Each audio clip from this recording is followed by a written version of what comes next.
Right. Hello, hello, hello. Okay, we are live, and let me just check that we're actually here. I think I can see some comments coming through. So Dan Smith's already mentioned. I'll come back to that in a second, but I just want to make sure we're alive. So if you're here, do let me hello. I'm just going to put in a quick Facebook as if we're here. Obviously, happy Valentine's Day, everyone. I'm in the WeWork office today, hence why I'm kind of in a different background, not at home. But I'm just going to check. If you're here and you can hear me, let me know. I think, yeah, I can see myself. So if you hear you got any questions, let me know.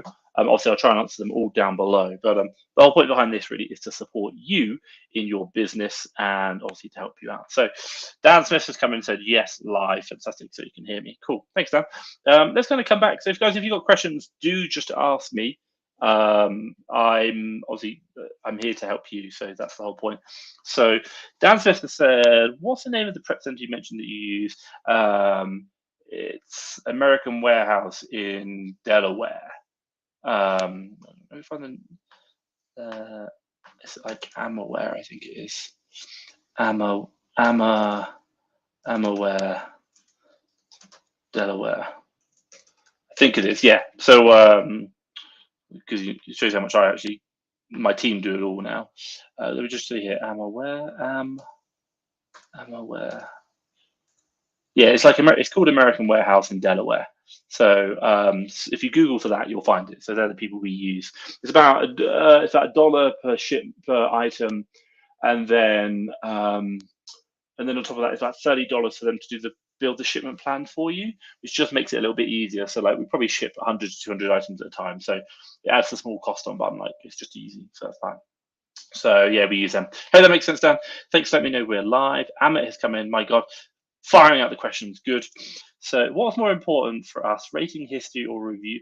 What is more important for us, rating history or review history? Is that I'm guessing when you talk about us, is in the sellers. I don't know. I'd probably like if you're talking about a seller, I'd probably say that as long as you've got over like I don't know, like 20, maybe like 50 reviews, you're generally fine. But obviously, you probably want those to be over like 4.5, 4.5. I think you should be fine with. That's about it. I wouldn't really worry anything under that. So I think that's the thing. And I'd probably really look at the last maybe like 90 days, maybe up to 1 year. I wouldn't go back further than that as a seller. Let's kind of jump through. I've got to kind of sit back because we only got one light up here. And otherwise, if I go too far forward, it looks like I'm in a brothel, which is obviously great fun. It goes really red. Right, let's carry on. Now, sometimes when I check to keep a review, okay, so you're doing a product, and then it simply drops sharply, for example, 6 and yeah, okay, cool. So really interesting. The reason is Amazon probably a while ago did a really big cull of what they believed were review manipulations. So I don't know if you could still do it, but previously you used to be able to write a review for a product if you hadn't actually purchased it. So I think a lot of products have reviews on them, even if they weren't verified purchases. So I think number one, Amazon trimmed out the non-verified purchases, and then number two is the fact that there's a lot of review manipulation going on, especially for private label products. So Amazon trimmed a lot. So that's probably why you're seeing the nice up, drop and then going back up again. So the reviews are there, but they're just Amazon culled a lot of them. So I hope that makes sense. I wouldn't really worry too much. Just as long as it's still selling, you're still getting reviews now. That's what counts. Right. Yes, Tom. Good day. Fantastic. Thank you. Good day. Happy Valentine's Day. So, if anyone's here, got questions, do ask me down below. I'm here to answer your questions. I'll try and fire through them. So, let me bring my camera. Is it down? Make it down so you can see me up. So that's cool. How to beat other OA competitors for the buy box? Suddenly, someone shows up at €2-3, or sometimes 22 cheaper offers. What should we do? Because look, the only way you can, if you're both at FBM, and you're both not like new sellers, but it doesn't really make a big difference if you're a new seller. The only way you can really beat them is by beating their price. That's it. So, but I'm guessing the fact that they're €2 to €3 cheaper, or 15 to 20, you can't go that low. So the short answer is one, you either wait for them to sell out. You can do your calculations, i.e., like listing sales divided by their stock. If they've got 100 items in stock and it's selling 30 units per month, it's going to be about 3 months before they sell out. Or you can just drop your price and compete. That's it. But if directly answer your question, how to beat them, you just got to compete on price. That's it. Unfortunately, the only thing you got to realize is we operate in a marketplace here. It is, I hate to say it, it's the lowest price. That's the point. And sometimes, and Amazon's this amazing opportunity, but it is a very price conscious place. So it's the lowest common, it's the lowest person. if that makes sense. So unfortunately, it does get annoying sometimes. I'm sorry about that. Riza, hey Thomas, what should we do to get reviews? There's I really recommend Seller Toolkit. Seller Toolkit? No, Seller Basics. Seller Basics, they have the ability to send out automated emails. If you use, like, go to fasttrackfba.com/tools, TOOLS. Just scroll down, you'll see Seller Basics, I think it is. I was just on it about 10 seconds ago. Seller board, sorry, seller board. Get it right, Tom. Really get it right. Seller board. Click on that. It's under the profit software, so it does the profit analysis. Click on that. You'll get a 14-day free trial. That's really good. No, a 2-month free trial. Tell a lie. But when you're doing the 3-month free trial, you can also set up what's known as automated emails going out to the customer to review products. Now, most of the time, when Amazon automatically does this, they'll send a link to go for a product review. But if you want seller reviews, you can use the Seller Basics one. Change the link to go to your seller one, and they'll leave you a review. And they might leave you a product review on your seller page. You don't care. My God, you still get 5 stars. Happy days. So check out Seller Board. Go to fasttrackfba.com/tools. You'll see a free. You'll just click on my link. It'll get you 2-month free trial. So I hope like that. Right, let's go through. Do you create new listings with well-known brands? For example, nobody listed the product for. No, I don't think I've ever. We've done like 2.2 million last year. We didn't ever create a listing. I've never created a listing in my life. I know how to, but I've not done it. We will do it in the future. Just now, no. So not really something that I'm interested in. But hey, good question. But I don't think. Look, you can if you want, but you're going down the whole route of private label, whereby you're creating listings and then you've got to start driving traffic to it to get the PPC up or to get the sales rank, improving. So it's either PPC or external traffic, and it's hard. And I just think, what? By the time you spent all that money, you might as well just, find another product. It'd be easier. But if you're going to go down the unique bundle route where you own the brand, fine, do that. But I don't think personally for like arbitrage or even wholesale, probably not worth it. There are reasons why you might want to do it in wholesale, but I won't get into them now. Priscilla, hey Priscilla, do you advise warming up the account first for a beginner with 500 US to invest? What ticket price items do you start with? What do you mean by warming up? I advise opening an account and starting to sell. Something like 1/3 of all accounts never make any sales at all, ever. Something very interesting. So, create your account. What ticket items do you start? Go on to my YouTube channel, and you'll find top categories for beginners and top I think it's top categories for beginners. You'll find them. So anything you can find that's ungated that you can flip. I probably wouldn't recommend high ticket items. So if you got $500, try and spread it across $50 $10 items. That'll be good. And buy no more than 5 of each, just to spread it initially, because you're probably going to make some mistakes. And you've got 10% of your asset value in any one product. I hope that makes sense. So I'm really trying to help there. I think Adam's lowing about my red background lighting. I'm guessing I'm right there, Adam. You can say yes if that's right, what I did say. So honestly, it made me think about it. When I saw it, I was like, oh, this looks a bit suspect. Right, English with me. I signed up for FBA leads, however, extremely disappointed. Oh, I'm sorry to hear that. The PSRs were very high, thus resulting in making barely any sales, high number of FBA sales. I am sorry to hear that. Do speak to Joanne on support. Obviously, the one thing I'll say is we don't publicly advertise it, but if it hasn't worked out for you, you've really struggled. Well, as long as you haven't gone and spent all your tokens, we'll probably generally give you a refund. So, I'm sorry to hear that. And at the end of the day, we want our services to add value to your business. And if they're not working, and they are, like you said, you're extremely disappointed, speak to Joanne in the chat support window. When you go onto the website, just make sure you're logged in, and just obviously explain to her, and I'm sure she'll probably get you a refund sorted. So sorry to hear that. And we are working on it. We've got a lot of development going on in the background. The one thing which I will say is unfortunately, we have no control over the leads that we find. So December, obviously, you can probably guess that everyone can find lots of leads. There's lots of opportunities to buy. Great. February is technically the worst month of the year to find deals. So you'll probably find that they're just not as good as they were probably 2 months ago. And unfortunately, that's the nature of the market we live in. So, I'm sorry that you had a bad experience, and do speak to Joanne. But I know that doesn't really solve your problem, but I hope you understand what I'm saying, and we can get a good resolution. English with me. If I'm the lowest FBA seller, where 2 on the listing and FBM seller is selling less than me, should I be worried? For example, 500 sales, 2 FBA sales, and UFBM, I just hope for 100 sales. Well, look, if you talked about if it's doing the listing's doing 500 sales per month, there's you, 2 FBA and 1 FBM. That's 500 divided by 4, and I'll explain a bit more in a minute. Well, you should get roughly 125 each. So, but generally speaking, the FBA seller, depending on price, and if they're lower than you, maybe if they're more than about 10, 13, maybe 17% cheaper than the FBA, they'll probably start winning the buy box. A really good trick to find out is, I'll share this now. I'll tell you in a minute. But the idea is that if they're that much lower, then they'll probably start winning some of the buy box. So you've got to include them in your buy box calculations. But if they're like if it's a $20 item and they're $19.50, I probably wouldn't worry because they're so close to the FBA price, it wouldn't matter. But if you want to kind of get a good trick, like something to kind of realize is when you're logged in, you probably have a Prime subscription. So what Amazon's doing is it identifies you have a Prime subscription, and then it will show you the FBA price as the buy box owner. So if you take the product, the URL you've got there, just make sure you only take the first, www.amazon.co.uk/DP/the ASIN, not the rest of the URL, because it will have in there QID, which is query ID. Don't take that. You don't want it. You just want the first bit. Take that, load it into an incognito mode browser, then see what shows up. Because interesting enough, when you load incognito, you're not logged in, and it might show you that actually now you don't have Prime subscription, so that FBM seller might now be being shown to you.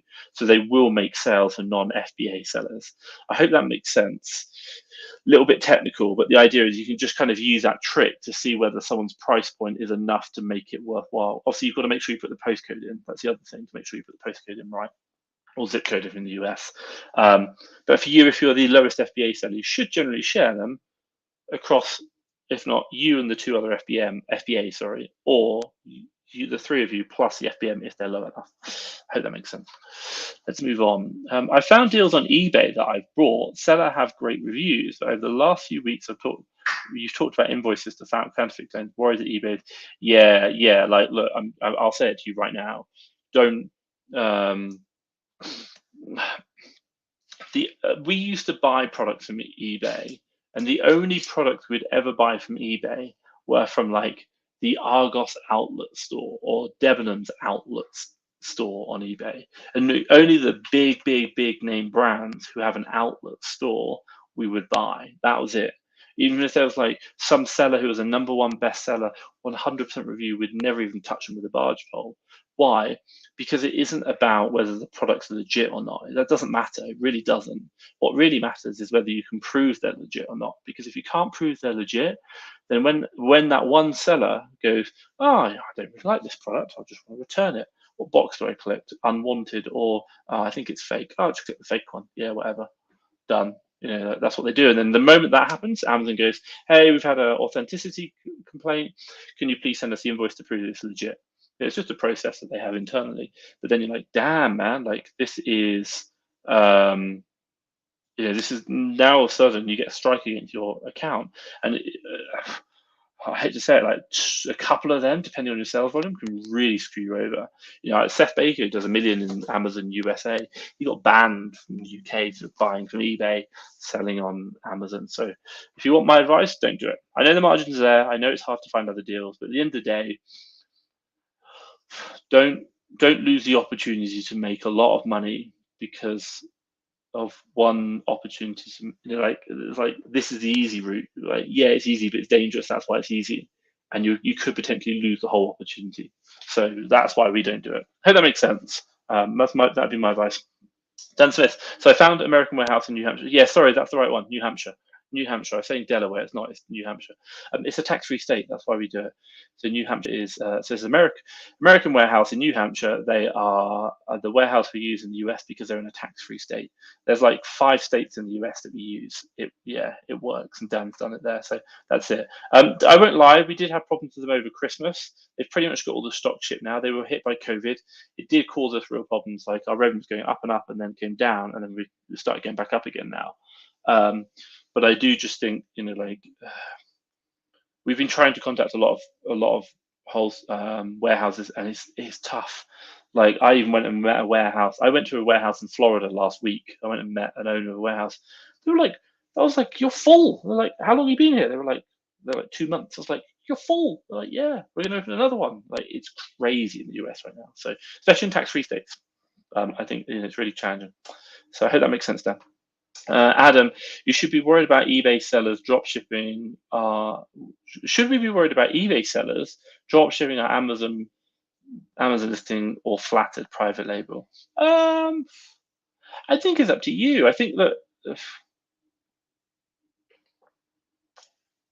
if it was me, if I'm not selling on eBay myself, I'd be flattered. Cool, thank you. If I am selling on eBay, then I'd want to be looking at what they're doing and go, why are they making sales and I'm not?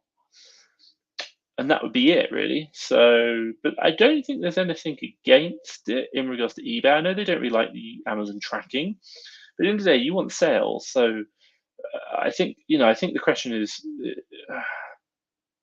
yeah, like if bad things happen, it's not in the grand scheme of things. It's not bad. It's really not bad. They're just drop shipping. Customer still gets the product fine. But I would be like, pick your battles. So if you're still focusing on Amazon, fantastic. But then what I'd do is just keep an eye on them, watch what they're doing, see what's working for them, watch the volumes they're getting through, and then all of a sudden, when you're ready, you can open up eBay and just copy what they're doing, but obviously do it at a better price, and you'll win. So, yeah, I'd be like, thanks guys, now my turn. Which always happens to us as bloody Amazon sellers. We're selling something from a wholesaler. What happens? The manufacturer comes in the listing. We're like, God damn it. But yeah, that's the whole point. Let's go through. Adam's like, yes, I know what you're talking about, Adam. Red background. Right, let's carry on. Riza, how do you manage your inventory? What should be the lifespan of item according to your calculations? Again, great question, but it needs to be understanding your model. So let's put it in perspective. I know a guy who in January buys loads of like inflatable dinghies, like all the bloody summer stuff where it's on sale. I mean, he's buying it for like a quarter of the price. He sits it in a warehouse, does nothing, and then in summer sells it for 4 times markup. It's like, wow, absolutely amazing. Super, really cool thing. It just works for him. He's just like him on his own. He probably does like 600,000 a year, but makes damn good money out. I mean, really, really good money. So really understand your model. For me, what's my model? My model is like buy stuff, get it shipped, or buy stuff, get it sold. Buy stuff, get it sold. And we're not so worried about the price because across 10 items, you might have 1 that loses money, 3 that might be break even, 5 that make money, and 1 that does really well. So across the whole portfolio, we make plenty of money. And you've got to think, like, if you're doing 400,000 like we did in December, I think we did 300,000 last month. Then even if you're operating at a 10% margin, or say 5% margin, my God, 5% is low. 5% margin on 300,000 sales is going to be £15,000 net profit.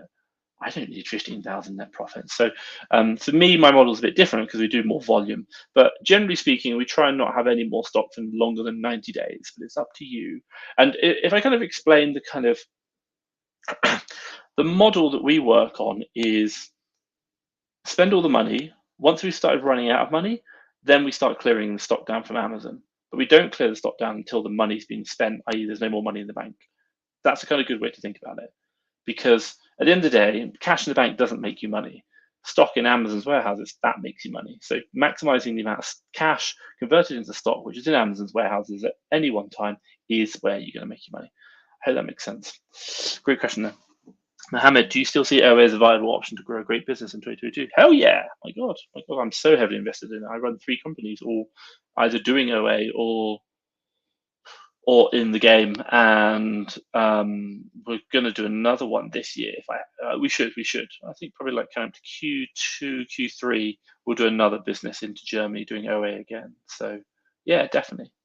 Is it harder? Yeah, 100%. Like people like me talk about how to do it, and that makes it easier for other people to get involved. And the net result is that more people are doing it. There's more competition. There's less profit. I definitely agree with that.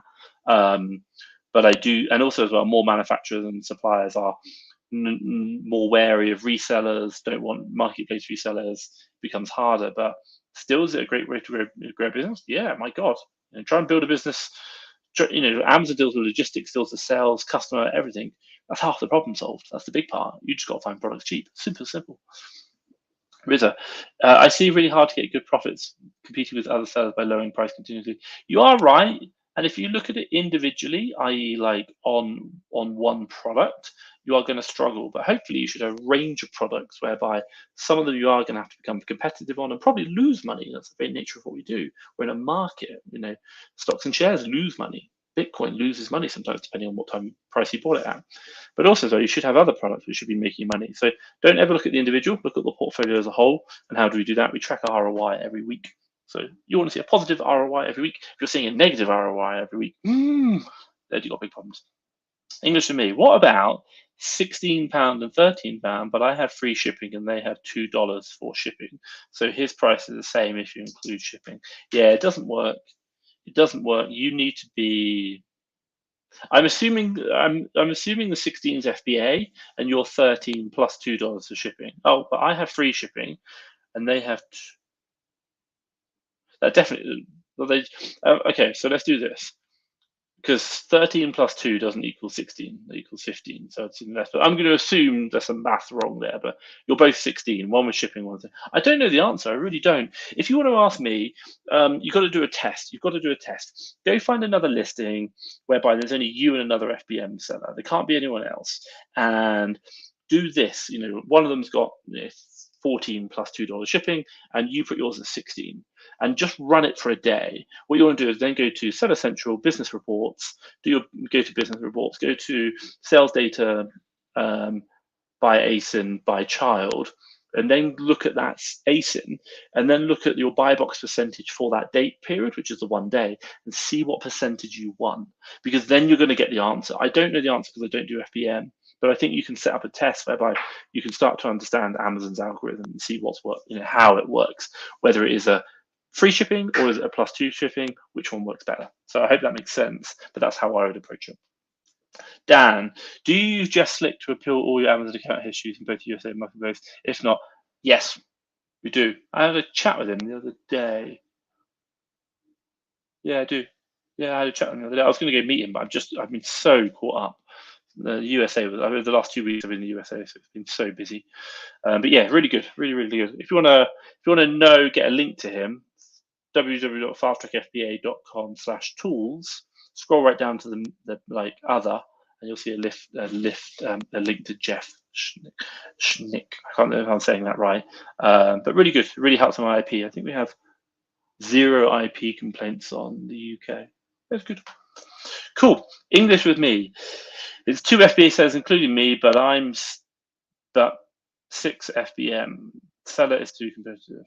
Okay. Yeah, it sounds competitive. It's really complex what you're trying to ask. I just do tests. Look at the data business report and try and see what's going on. It's hard. It's really hard. I don't deny. It sounds complex. Sorry, I'm going to move on. Do you keep lowering the price to minimum to win the buy box, or do you have a certain profit margin as well as lower limit? It depends. We change. We have a target we want to achieve. If we can achieve that, fantastic. If we can't, I'm not going to sit on stock for 4 years. That's called pointless. But there is a time between 0 and 4 years whereby we will reduce that price down. And if that means we have to take a loss, then we take a loss. Absolutely fine. And I'm willing to do that because I'd much rather. It's called a sunk cost. You sunk the money into that product. There's no point sitting on it for 4 years. You might as well pull the money out, go put it somewhere else, and it's going to make you some money and reclaim the loss you've just done. So that's my thought. So yeah, we do keep lowering it down eventually, and we have rules that we do that by. But I won't go obviously into our repricing exactly, but I give you generalized. But somewhere between 0 and 4 years. That's a good answer. All right, next one. Thanks for that, Tom. Makes perfect sense. No more eBay buying for me. Cool, good luck. And I know you're going to hate me because it just means that your life is now going to get much, much harder because eBay sourcing's easy. Sorry, but it's not worth the risk. Right, how do I create an invoice? I think you can do it on Amazon now. So I'm assuming it's not you getting an invoice from a supplier because you contact them and ask them for the invoice. But for you providing an invoice for a customer, you can do that yourself. Really, really simple. Just type invoice creation in Google, or I think Amazon has the functionality to do it now. We're VAT registered, so it does it automatically. But you can just go into online invoice generator in Google and then just create it. So it'd be your company details, the product you sold, the price you sold it for, the date, the invoice number. The invoice generator will help you out, and then just click save, download, upload it to the customer through Seller Central. Job's a good one. That's it. Very, very simple. But I think, don't quote me, I think you can do that internally now. You can do it within Amazon's own portal. I think they have the functionality to do it. Dan Smith, thank you. Cool, no problem, Dan. Actually, Tom, I would say the same for OnBuy. Would you say the same for OnBuy at eBay? Yeah, I think. Look, the real question is if you're buying from like, so to give you another example, you can buy from like Game, you can buy from Walmart. They all have third-party marketplace platforms, but you can't prove authenticity through legitimate supply chain. OA's kind of okay because you're buying from very big name brands who are, Debenhams, Walmart, for example. But if you're OnBuy person you're buying from is like super niche, like I don't really ever deal with OnBuy, but if you can't prove legitimacy of supply chain, that's your problem. So my short answer would probably be yes. I'd probably do some Googling about, if you're buying from OnBuy themselves, maybe, but I would probably want to see evidence somewhere on the web that Amazon's accepted them prior. Otherwise, you've got a problem. So yeah, don't risk, don't burn the account. It's not worth it. Let's go through. Adam, thank you. Yes, I thought the same. If it's helping sales, okay, it's okay. Then we'll keep an eye on them. Yeah, great. No, fantastic. Cool. Regarding your question about holding stock until.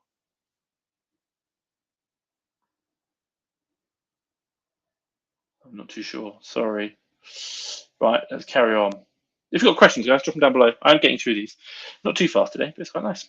Nice, leisurely pace. I'm having some coffee. I've had about 4 hours sleep last night. Happy Valentine's Day, everyone. And that's not because of anything else, because I just didn't sleep. Hi, Tom. I listened to a podcast where the guest, Alex, an American OA seller, dropped your name. Cool. And gave big praise. Fantastic. On the VA Academy. Well, super cool to hear. Wow, thank you. I'll have to. Can you share a link to the podcast or just write the name? What's the name of the podcast? I'll look it up and just thank Alex. It'd be really nice. Yeah, we've helped loads of people now. Like, I won't lie with you. I'm not trying to promote the VA Academy because we're so busy. Like, and it's a shame because a lot of people are asking for refunds because they're waiting too long, which is a real shame. But it is just very in demand, and it's a good product. We're trying to grow it, but also we always focus on quality first. So that's the point. But I'm glad we can help people. And I think we've done over 400 VAs now. 425 is in the list. Let's go through. Mohammed. So to be competitive, aim for the fast-selling products with 10% net profit per SKU. That way you could win the OA business realm. Oh, that sounds a bit. Oh. Mohammed, you could. Okay, look. First of all, don't try and win the OA business realm. I'd just be clear on that. Yeah. Don't ever start a business unless you understand why. And if it's just to like, if the business and it's perfectly fine. If it's like I just want to replace my income and like a few thousand a month, fantastic, absolutely fine. But define that as your goal. And if that's your goal, you can do that with super slow selling products. You don't need fast selling products. Ironically, the faster selling the product, the more competition you have. And generally, it becomes a volume game as opposed to a profit per unit game. There's so many different ways you can play this. You can do like book selling. Seth Baker does it. I do online arbitrage, very niche. Lots of people do like unique bundles. My God, there's so much you can do. You can just do normal bundling. You can do wholesale. There's not OA, but there's so much to do. So there is no direct answer, and you're looking for a very specific answer here. And I just probably say like, I don't want to give you one, not for the fact that I don't want to be nice, is the fact that I think by trying to give you what you're looking for a one size fits all, and there is no one size fits all. There's so many different ways to do this. And even me, like we did like 2 million last year. There are people out there doing like who are way smarter than I am. And I spoke to a guy doing 10 million the other day in OA in the US. There's guys maybe not doing so much revenue, but what they're doing is super cool. And I'm like, I didn't even know you could do that. So really, really intelligent. So don't look for the one size fits all. Look for what works for you, because if you find out what works for you, other people might not realize it, and that'll be your edge. You're looking for an edge here. You're not looking for a general rule that works for everything. Hope that makes sense. Rizzo, can we ungate a couple of brands in one invoice? Yes.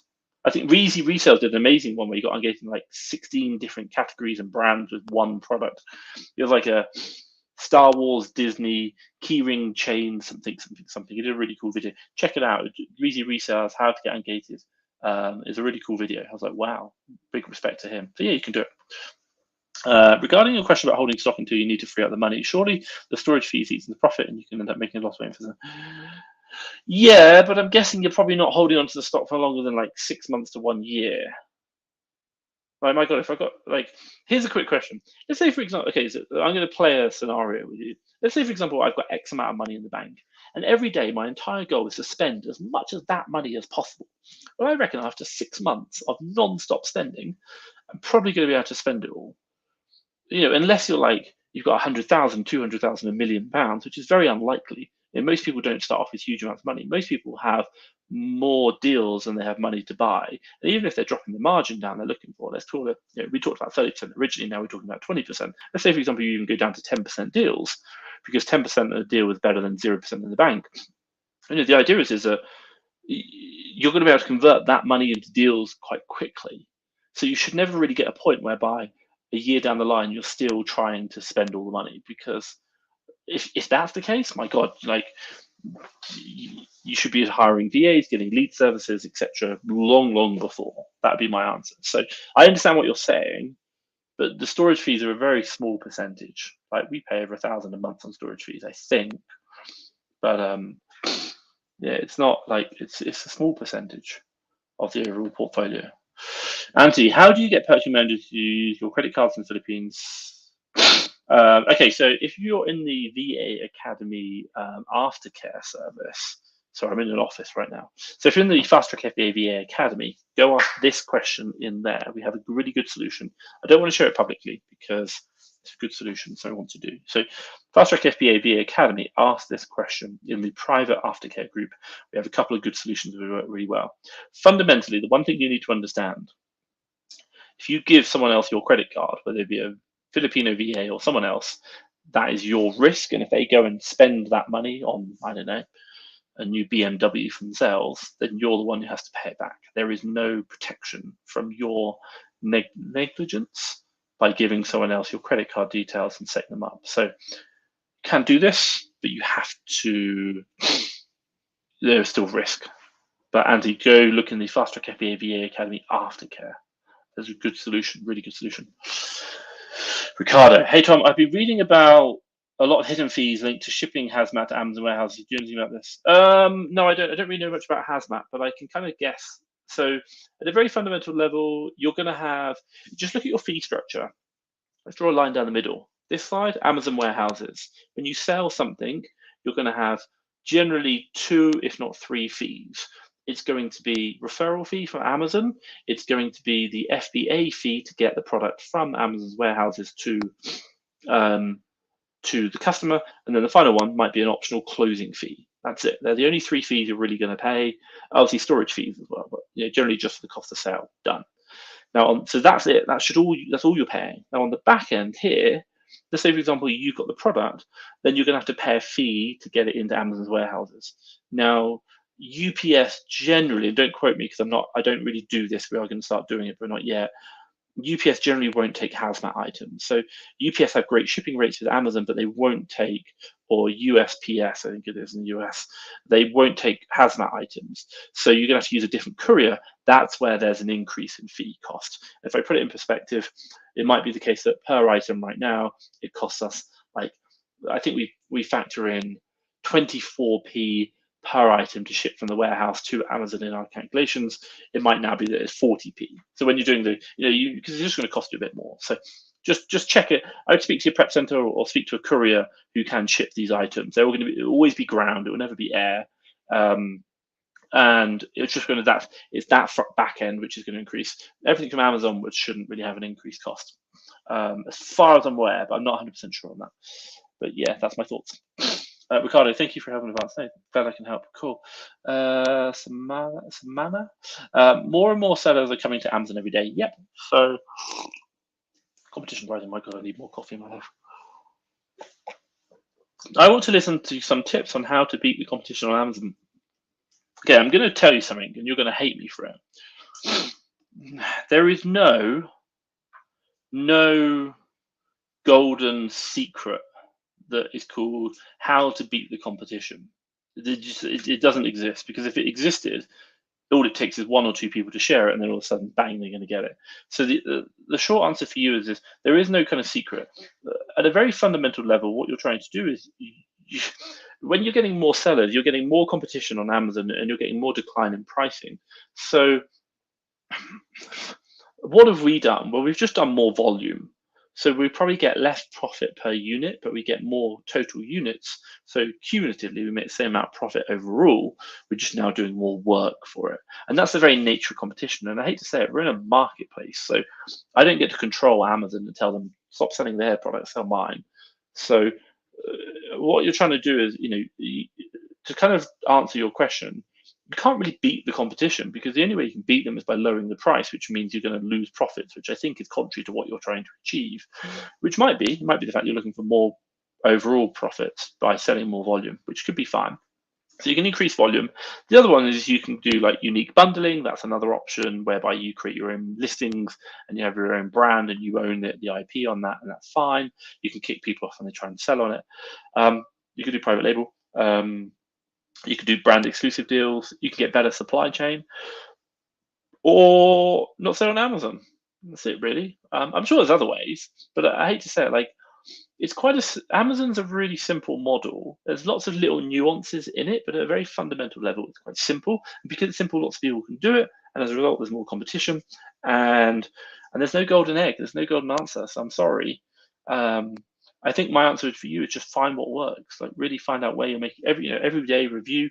Oh, where am I making my profit? Where am I losing money or not doing so well? Okay, cool. What can I learn from this to do more of that? What can I learn from this? Stop doing that.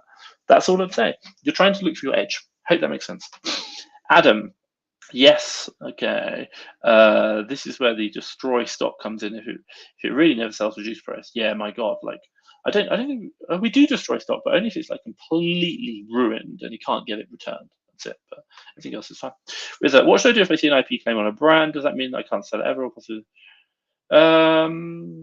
If you see an IP claim on the brand, i.e., like someone else has reported one, then I probably would avoid selling it because you're likely to get one. But if you get one, also you want to fight it, I always recommend fighting them. Try and get it removed. Give the right documentation that Amazon asks for and get it removed. That'd be my answer. That's what we do. Adam, Amazon creates invoices automatically for the buyer now and uploads it. Great. Nice work, Adam. Thank you. I thought so. English with me. What UK prep centers do you advise? Is bubble wrapping adding FN's kilos and receiving goods for zero? So a couple of ones that I know. Kev Blackburn, systemized fulfillment, really good. I've been to his warehouse, cool. We Prep FBA, they're cool. And the other one, which I know have been around for quite a while, is Dan. I forgot his last name. But he's Fast Pack FBA. Fast Pack FBA. Check them out. 3. I think they're the good ones that have been around for a while. Generally good reputations for a long period of time. That's a hard one, holding a good reputation for a long time. I don't use any of them. My prep center only sells for me, so I can't recommend that because they won't accept any more clients. But also, though, I don't want to be, kind of like. But the other ones I've had positive feedback on for a long period of time, hence why I recommend them. And then the rest of it, like, I'd speak to the prep center. They'll tell you about, the prep center will tell you whether they need to bubble wrap, add FMQ labels, etc., etc. Adam, lol, happy Valentine's Day 4 hours sleep. I know, I'm so tired. Thank you, Adam. Happy Valentine's to you. English with me 0, cool. Thank you, English. What are your thoughts on repricing software? Do you need it actually? Yes, we've got one. We use Seller Toolkit, fasttrackfba.com/tools. Scroll down, look at Seller Toolkit, you get a 14-day free trial. Really use it, I like it. I just spoke to someone today. They're doing like 600,000. They were using repricer.com. I used to use that, not anymore. But unfortunately, they don't. They're looking to move away. They think it's too expensive now. I think they're paying like £250 or dollars a month. So they're going to move over to SDK. So quite like it. It's good software. And it's got automation. I like that. Next one, for 0.5, a good deal. It's up to you. I think you're talking, generally it depends on volumes. If you're doing a lot of volume, I think we pay about 50p a prep, So depends on your volume things for me for a prep center. But it's okay, 0.85. At the end of the day, don't go off the cheapest one. The reason is because the stock needs to be handled really well and into the what do you call Amazon. And if someone's offering you 10p to do it, but the stock never arrived, you'd be like, I'm not going to do that. So they've still got to handle tens of thousands of pounds worth of your stock. So just saving a bit of money on prep might not always be worth it. But I know Kev Blackburn, Systemized Fulfillment, he's probably at the more premium end, but he also has a very, very good service and very good quality control. Like I've never seen anything that good. It's next level. So definitely look at that as well. Let's go through Facebook user. Yes, Buy Box Bandits Pocket. Cool, I'll check that out. They're a group of young 20 guys who probably do OA and run a prep center. You should be a guest on that. Oh wow, cool. I'll check it out. I shall check that out. Let me just take a screenshot of that. Oh, I can't even get a screenshot. Let's save that. So I'll get in contact with them. Thank you for sharing. Thank you. That's really good. Carlos, hey Tom, do you have issues with invoices not being accepted when fighting for IP complaints? I've been dealing with this lately. Invoices seem totally fun to me. I think we used to, but we'd always kind of like change it quite not the invoice, change the associated text that goes with it, and then it would be fine. But right now we use Jeff Schnick, I think his name is. I'm really bad with his last name, do apologize. fasttrackfba.com/tools. He's down the very bottom. You can see him, and we use him for. It's about like $85 a month. He's like a lawyer on retainer, and we use him to basically deal with all these IP complaints. So he'll write them the right way that gets them through. And for for $100 a month, it's like it's worth paying. So we don't have them anymore. But I think my advice to you is just change the text quite considerably, because it seems like something's not right. But without seeing it, I can't say. And I won't lie. Like maybe I've dealt with like 5 IP complaints myself. We just hire the people who know. That's the thing. Pay someone who knows what they're doing. Solves the problem. Facebook user, this is Mariko. Hey Mariko, happy client from the VA Academy. Cool. Coming up on 1 year with him, and he's practically running with. My God, fantastic. I'm glad. My God, I'll see you in Mexico soon. Hashtag excited. Right, let's kind of go through. Glad it's working really well. Okay, as a new seller, should we use Amazon Prep Sales or just go for a prep center? You can't ship. So let's say, for example, if you're a new seller, if you're looking to like buy from Walmart, your question is like, if I'm going to buy from Walmart, do I ship it to a prep center and then to Amazon, or can I just use Amazon's prep service and buy from Walmart, ship to Amazon's prep service and do that? You can't do that. It doesn't work, because you need to add certain tracking labels to the box before it gets to the Amazon prep service. So it works really well for private label sellers, whereby they have a couple of pallets of products they want to ship in, and Amazon can just label it for them. But then their Chinese courier or Chinese warehouse can put the labels on it. But Walmart aren't going to put labels on. So if you're doing OA, Amazon prep service doesn't work. I'd use a prep service, prep center. That's the way it works. So that's my advice. Riza, do you go all in for FBA or FBA for the same products? How do you choose? I don't do any FBM. Don't do any FBM at all. Not really interested. So yeah, all purely FBA. I live in Mexico, that's why. Fast Track FBA, not sure what that is. That is an FBA group. Yes. So Fast Track FBA, VA Academy, Aftercare. If you've paid for a VA from the Fast Track FBA, VA Academy, you get access to that. We give you lots of resources about the problems you're asking, like one-time passcodes, how to overcome them. I do weekly live calls with the whole group about scaling businesses, all VA-related stuff, scaling Amazon businesses. So it's really helpful, and a lot of the problems you face, we kind of have solutions for. So if you've paid for a VA from Fast Track FBA VA Academy, you'll have access to that group. So if you don't, then unfortunately, that information isn't available, because that's what we offer as part of that. So I don't want to kind of like devalue that by giving all the information away. I hope you understand, Anthony. Carry on. Mike, hey Tom, how much did you initially invest in getting your OA business going? How much do you spend to get the business going? Great question. I want to let you into something. Don't quote me. So I started one business, I shut it down, I started the Amazon business. So I think it's probably about 10,000. I think it's probably about 10,000, because that was coming off the first business. Now, I lost money in my first year. My second year, we made money but didn't make much. So like over 2 years, I probably just made a few thousand in net profits. Like after I paid myself a salary. I didn't do very well. I won't lie. It's only really been in the last 2 years that we've really started to go up, and that's because we got very focused. We started to learn what we're doing. So don't look at me and be like, "Wow, Tom's know what he's doing." Like, my God, like I failed. I failed for the first 2 years. I will say that. But I'd probably say about 10,000. But the one thing which I will share to you is, you hear a lot of these stories, and I'm not saying this is everyone. This is not. But you hear a lot of these stories like, hey, I started my OA business with £500, $500. And that is true technically, but what happens is they start the business with £500, $500. They then start doing some sales, and about 2 months in, they're like, "Wow, this really works! I'm getting some money." And you see, nice little lines on their chart. And then what do? Then they go and get a credit card for £6,000, and you're like, "Well, it's the £6,000 which really made the difference, not the initial 500." But the whole premise is like, I started on 500. Now, I'm not saying this is everyone. There are a lot of people who I've met who have started with very little and actually done it, but it is really hard. And I promise you that. If you talk about it like just £500, $500. Well, pretty much if you're doing Amazon Seller Central, repricing software, maybe like SaaS or something is your scanning tool if you're going to go into shops, you're pretty much looking at about £100 straight off the bat, straight away, spent on software and stuff, which is quite expensive. So that's 1/5 of your asset value already invested into something for the first month, and your stock takes 2 months to turn. So out of £500, 2 months of £100 each, you've only now got £300 to invest in stock. And you can kind of see like, well, that £300 now needs to generate you another £200 for the next month's profit to cover the cost of the last 2 months, and then keep scaling.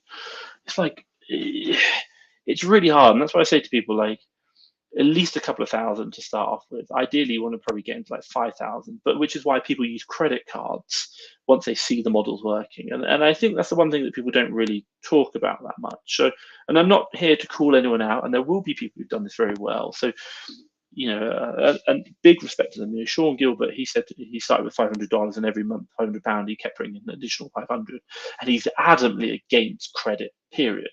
And he's done amazingly well, and I take my hat off to him.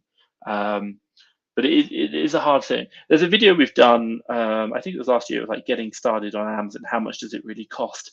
Watch that. It's about a year, maybe a year and a half ago. The reason is I talk about all the tools, and also I talk about what tools I would actually use to start with and in what order. So like I'd recommend like Seller Board to start with, and you don't buy it until you've made your first sale, and then use my affiliate link because you get 2 months free.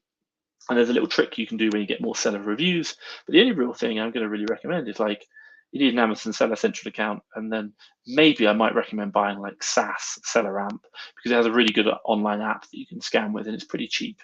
So that kind of works. But you don't need a repricer. I'll just do that for the first couple of items.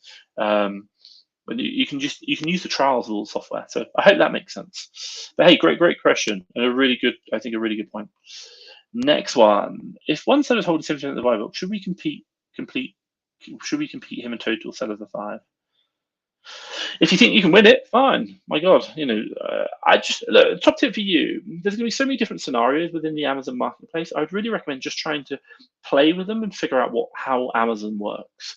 I can't give you the answer. There's so many variables involved, but I really recommend just like buy a couple of items, see what happens, start tweaking your price, see when you win the buy box.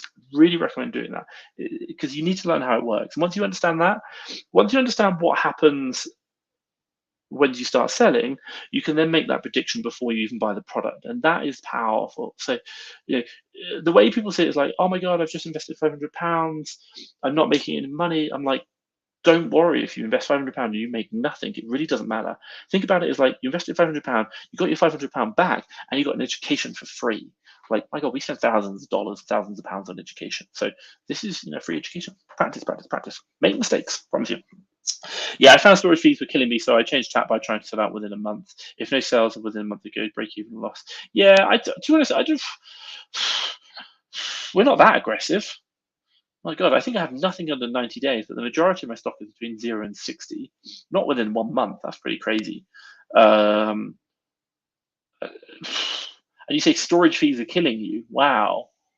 Like if you want a stat, I'll load it up in my UK business. 2 seconds. I know time. While I'm waiting, I can drink some coffee. That's my real excuse. So let's do it this way. I'm just loading into Seller Toolkit now. I'm not going to share it with the screen, but I am just going to talk to you. So can I do previous month? So for the month of January, I need to look at my other FBA fees. Previous month, what do we pay? Here's what I'm like, oh my God. Okay, so previous month. So for the previous month, so in January, and if I just kind of do revenue to give you a bit of perspective, previous month in revenue, we did £292,000 in sales, 11,800 units. And and I don't know how many units we stored, 11,800 units sold, but we only paid £874 in storage. Yeah, so like I don't really, long-term storage fee was €27. Obviously, I've got something in Europe. Damn. But yeah, like, and I'm looking at my inventory right now. Like, just inventory by category right now, holding available in Amazon's 11,800. 11,000, yeah, pretty much the same as I sold last month. So we're holding about £200,000 at cost in Amazon, 11,000 units. So about a month's supply. So I don't know the answer. I don't know the answer, but I don't think storage fees are killing me. Like storage fees, £874 for 1 month on £229,000 worth of revenue. That's like 0.3%. So I don't think this should be killing you. What's your link for the Aftercare and VA Academy? You should, if you joined the VA Academy, you have the email with it on. If not, you can probably just search it. No, go to Fast Track FBA Facebook. Go to Fast Track FBA website and ask in the chat. Joanne will give it to you. I don't know off the top of my head. It's a Facebook group. That's what it is. But you'll get it in an email once you signed up for a VA. Adam, this discussion is so helpful. So many nuggets of info which are so useful. So glad I've stumbled across it. It's motivating, especially for Monday. Fantastic. Hashtag Happy Valentine's Day. Cool. Guys, if you've got any questions, we are kind of coming up toward the end, 8 minutes or 3 more to go. So do ask them. And Adam, I'm glad I can help. I try to give them insights where I can. Obviously, I can't give the entire game away. Interesting. A lot of people go, Tom, do you do coaching? And I'm like, yeah, I do, but like, don't do it. Come join this session. Like, I prefer doing that. So that's quite cool. And PS, don't sign up to my coaching. Next one, Mub. How accurate is Keeper with buy box win percentages for the different sellers? I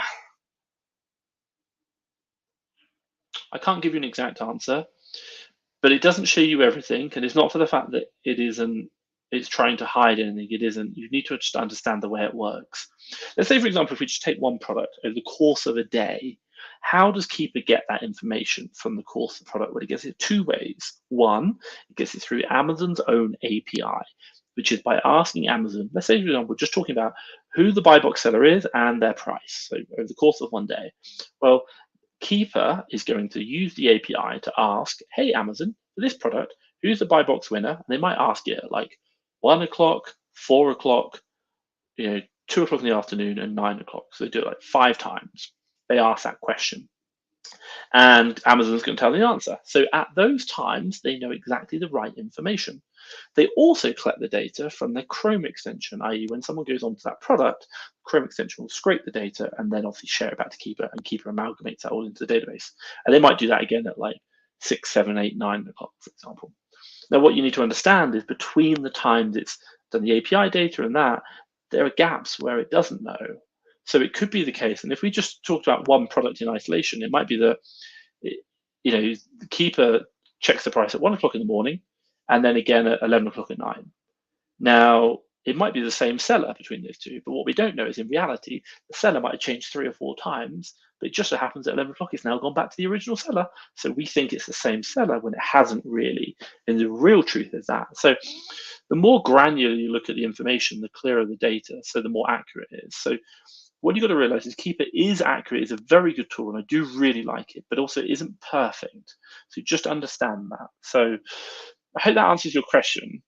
And it's not easy, but it's a really good tool. Like, I absolutely love it. And that's how the way I interpret it, the way I see it works.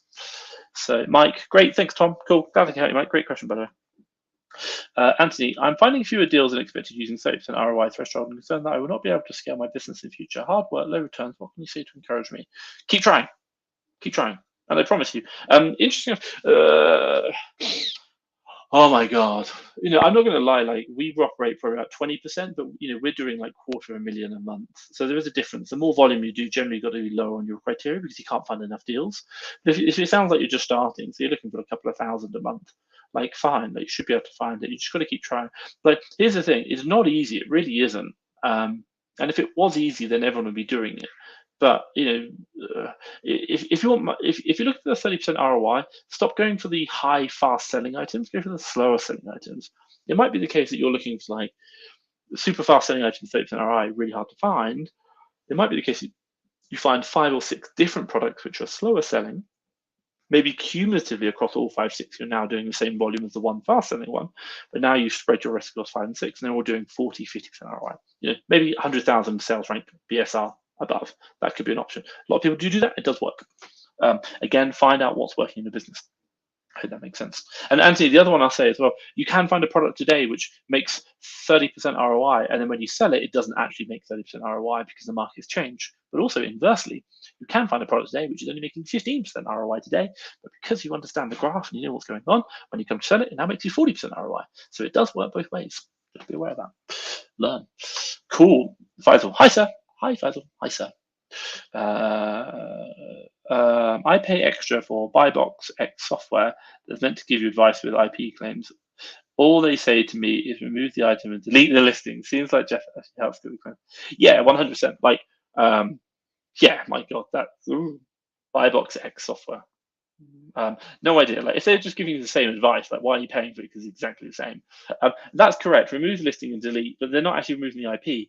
Jeff actually writes a bloody, sorry, language, writes the actual letter and says, Tom, copy and paste that and put it in. I don't, my team do it. But it's really cool. Like, they literally, hey, Jeff, another IP complaint. Here's our invoice. Jeff comes back 24 hours later. Hi, guys, here's the thing. Here's the stuff. Done. And I'm like, we wait 48 hours. And Amazon might come back and say, no. We'll then pass it back to Jeff. And Jeff will go, yeah, cool. Here you go, tweak that. Fine. Done. Pretty much get everything done. I won't lie, sometimes we get some kind of complaints which aren't covered by our policy, so we have to pay more. Sometimes that's been like $400, but at the end of the day, I'm just like, I'm not interested in having IP complaints. I want to find them. So that's my being transparent there. But Jeff's been really good. fasttrackfba.com/tools. Scroll down and find Jeff. No affiliate, by the way. I don't get affiliate. You can't. There's some legal thing in the US. You're not allowed to affiliate with lawyers. But I can just track the clicks and be like, hey, Jeff, I had a lot of people interested in you. So that's cool. Couple last final questions before we finish up for the day. Anthony, I cannot find enough deals myself. So should I get a VA, and how many deals can I expect from them? Don't. Do not get a VA. Do not get a VA. Do not get a VA. Okay. The way it's got to work, and the way I say to people is like, look, a VA is an extension of you. If you know what you're doing, you found a process, a system, a methodology in your business to find profitable deals, which you can buy and resell on Amazon, then your VA will take what you know and do that 40 hours a week and replicate it and hopefully improve on it over time. But if you are struggling to do something yourself, the VA won't be able to take something that you can't do and then make it better. It just doesn't work. So you've got to figure out the solution yourself. And the reason I say that is because a VA is what's known as leverage. You leverage other people's money, you leverage other people's time, you're leveraging other people's time. But also, as well, if you are leveraging other people's time, but you don't know how to leverage their time correctly, what you're doing, you're not leveraging a solution, you're leveraging a problem. And what does that do? That causes you more problems. So don't hire a VA. Spend time, find deals, figure out how to make it work. Once you know and you're profitable, and you have to be profitable, then go hire a VA. Hope that makes sense. I know you didn't want to hear that, but I have to be honest with you because I've seen it too many times. I had a lady said, we spent $70,000 on this business and we've not made a profit yet.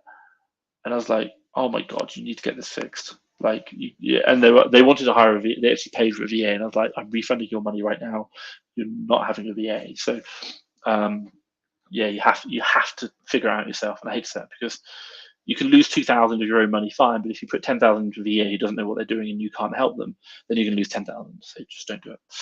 Hope that makes sense. Cool. The above has resulted in me having 4 IP claims on my account. As a coincidence, 3 of them I got in the last 2 weeks. Yeah, there's nothing wrong with deleting the listings and removing them. Of course, that's what we do as well. But that's just like what you do after. We actually fight the IP complaint. So yeah, I hope that makes sense. Like, we fight the IP complaint, and that's the thing. So I'd love to know what your software is. Let me know. Honestly, private message me if you don't want to share on here. Buybox X software. I'll Google it, but I doesn't know what software is. Really interested.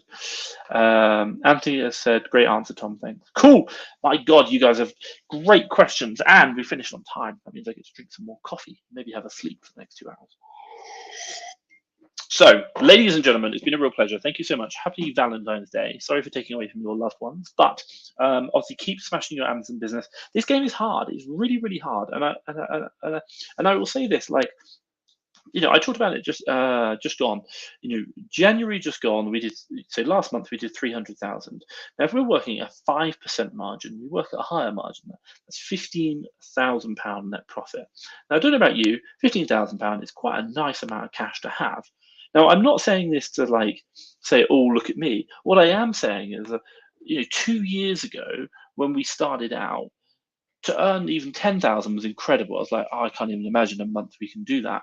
But the thing which I'll share was that we've just constantly been going over the last 2 years to grow this business. 2 years ago we were doing like 2,000 a month. Well, hey, I can just survive. But I think the question is, and I'll share with you, is keep going, keep going. This is a hard game. You will get better. You'll build systems. You'll build teams, and then all of a sudden you start doing better. So, and that's and the goal.